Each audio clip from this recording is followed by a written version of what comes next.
Ukraine has used drones to strike many oil refineries inside Russia. These attacks are not random. They are a focused and strategic campaign. The strikes have severely damaged Russia's ability to produce its own fuel. Gasoline and diesel output have both been hit hard. Ukraine returns to damaged sites, striking again before repairs can be completed. A serious fuel crisis is now unfolding across the Russian Federation. It affects military logistics and the daily lives of ordinary citizens alike. This creates a new and complicated problem for the Kremlin during wartime. The core issue: crude must be refined into usable fuels at complex facilities.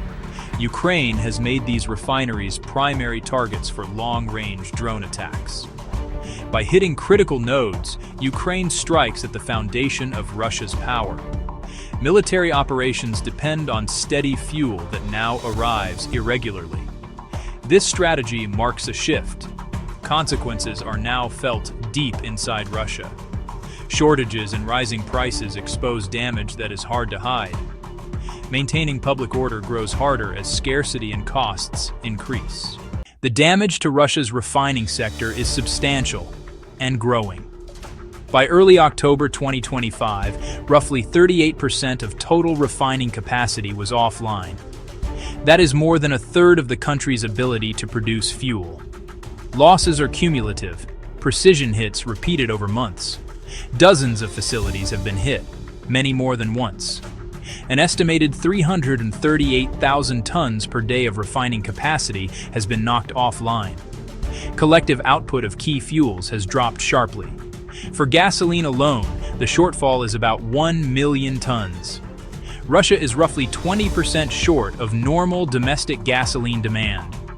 Filling the gap quickly is difficult as repairs lag and parts are scarce. Strikes frequently target specialized processing units like distillation columns. Catalytic crackers and other core modules take months to restore. These long-term outages cripple overall refinery throughput. The ripple effects hit logistics, agriculture, and public transit. An energy superpower is struggling to fuel itself, a once unthinkable reversal. Repairing modern refineries is not simple replacement work. Critical components are often manufactured in the West. Sanctions restrict Russia's access to specialized technology and equipment. Acquiring key parts has become exceptionally difficult, sometimes impossible. Refinery control systems and catalysts fall squarely under restrictions. Russia seeks workarounds via third countries and opaque supply chains. It attempts lower-quality domestic substitutes and reconditioned components. It cannibalizes parts from less critical facilities. All options are slow, expensive, and often less efficient. Follow-up strikes can undo months of repairs in a single night. Relentless pressure keeps many refineries offline for extended periods. Repair teams fight physical damage and a global economic blockade. Each successful strike creates a logistical problem that takes months to solve. Targeted attacks plus sanctions form a perfect storm. This industrial war of attrition is one Russia is struggling to win. Across many regions, fuel shortages have become daily life. Local media and posts show widespread disruption. Long queues are common. Waits can last hours. Pumps run dry. Some stations close indefinitely. Authorities impose rationing across more than 20 regions. In occupied Crimea, a 30-liter limit per customer. Elsewhere, limits drop to as low as 10 liters. For a typical sedan, that's barely a quarter tank. Wholesale gasoline prices surged over 40% in 2025. Some regions approach double the officially claimed national average. The burden compounds with inflation on household budgets. Fuel costs ripple into groceries and essentials. Public transport costs and availability are squeezed. This reality clashes with narratives of stability and control. Some chains ration by customer type as panic measures spread. Facing deepening shortages, Moscow turned to Belarus for help. The Eurasian Economic Commission suspended import duties on fuel. The goal?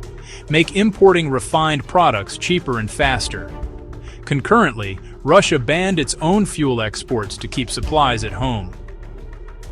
An exporter became an importer, underscoring the severity of the crisis. Belarus increased sales of gasoline and diesel to Russia in September 2025. Exchange data shows gasoline and diesel deliveries spiked. A political understanding appears to have boosted flows. Moscow hopes these imports provide a stopgap. The plan: ease lines now and buy time for repairs. But reliance on a smaller ally signals diminished leverage. Roles have partly reversed as Moscow seeks Minsk's help. The drone campaign's effectiveness forced uncomfortable moves. Kremlin planners raced to stabilize fuel supply chains. The stopgap is fragile and vulnerable to further strikes. Belarus has only 2 major refineries with limited gasoline output. Combined annual gasoline production, roughly 3 to 4 million tons. Around 2 million tons are used domestically each year. That leaves only 1 to 2 million tons to export annually. Russia consumes about 3 million tons of gasoline in a single month. Even Belarus's entire surplus covers less than 1 month of Russian demand. This is a structural shortfall, not a temporary gap. In practical terms, Belarusian aid is a drop in the ocean. It can ease shortages in select regions and offer symbolic relief, but it cannot solve Russia's systemic fuel problem. Offers to supply electricity do not address liquid fuel shortages. Cars, trucks, and farm machinery need gasoline and diesel now. Belarus has limited capacity to supply those products at scale.